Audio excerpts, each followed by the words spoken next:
राधे राधे, जय श्री कृष्णा। मैं सीमा सिंह बड़ों को चरण स्पर्श, छोटों को प्यार और बराबर वालों को तहे दिल से नमस्कार करती हूँ। आज मैं आपको सावन मास के शुक्ल पक्ष की तृतीया तिथि को स्वर्ण गौरी व्रत किया जाता है उसकी कथा सुनाने जा रही हूँ। अगर आप श्रावण मास में शुक्ल पक्ष की तृतीया तिथि को माँ स्वर्ण गौरी व्रत करते हैं तो आपको व्रत के साथ में कहानी भी सुननी चाहिए।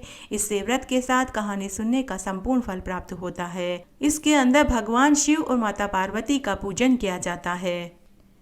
आइए अब हम स्वर्ण गौरी व्रत कथा सुनते हैं। एक बार बहुत छोटा सा गांव था। सरस्वती नदी के किनारे सुवीला नामक एक महापुरी थी और उसमें चंद्रप्रभा नाम का एक राजा रहता था। वह राजा कुबेर के समान धनवान था। उस राजा के दो रानियां थी।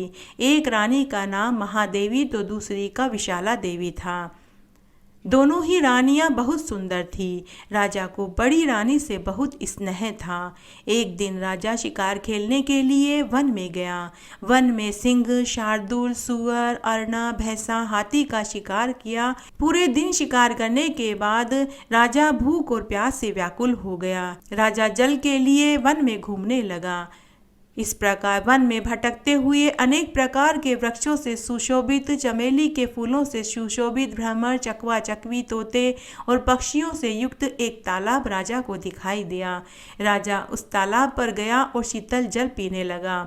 तब राजा ने देखा कि स्वर्ग लोक की कुछ अप्सराएं गौरी पूजन कर रही थी। राजा उनके पास गया और पूछने लगा कि आप यह क्या कर रहे हो और इसके करने से क्या फल मिलता है। तो अप्सराएं बोली कि हे राजन, हम सावन मास में स्वर्ण गौरी का व्रत कर रहे हैं और पूजन कर रहे हैं। इसके करने से ऐश्वर्य, धन, वैभव, सुख सब प्राप्त होता है।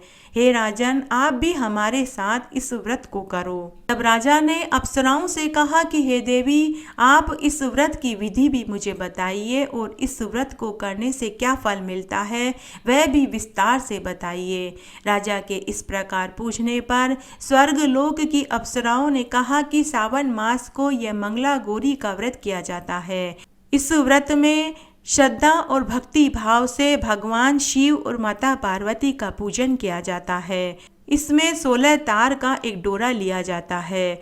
इस 16 तार के डोरे को पुरुष अपने दाहिने हाथ में बांधते हैं तो स्त्रियां इसे बाएं हाथ में बांधती है। तो कुछ एक लोग इसे गले में भी पहनते हैं। यह सुनकर राजा चंद्रप्रभु ने भी अप्सराओं के साथ पूजन किया, व्रत किया और 16 तार का एक डोरा लेकर अपने दाहिने हाथ में बांध लिया। तब राजा ने वहीं बैठकर प्रार्थना करी कि हे महादेव, मैंने यह डोरा आपकी प्रसन्नता के लिए बांधा है, आप मुझ पर कृपा करना।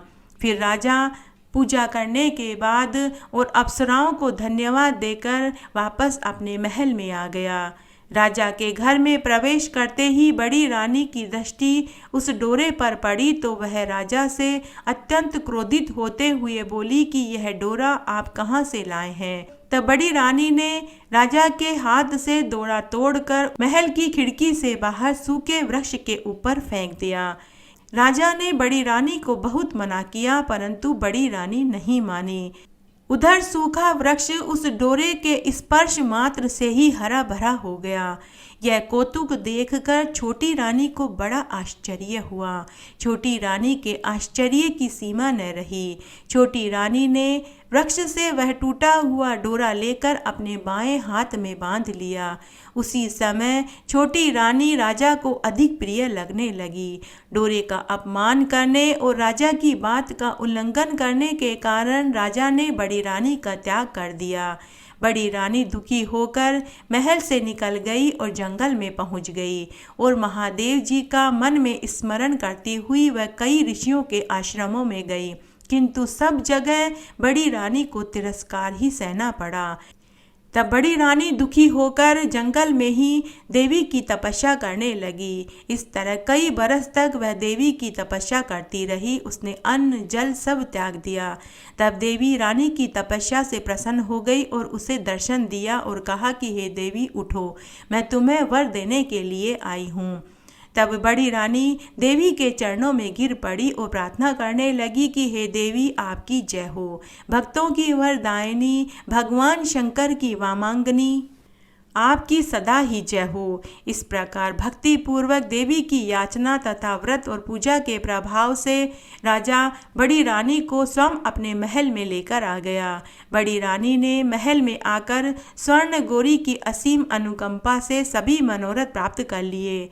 राजा दोनों रानियों के साथ इस जीवन का सुख भोग कर मरने के बाद देवलोकवासी हुआ। इस प्रकार जो कोई भी मनुष्य सावन मास में स्वर्ण गौरी व्रत करता है उसे सभी सुख प्राप्त होते हैं।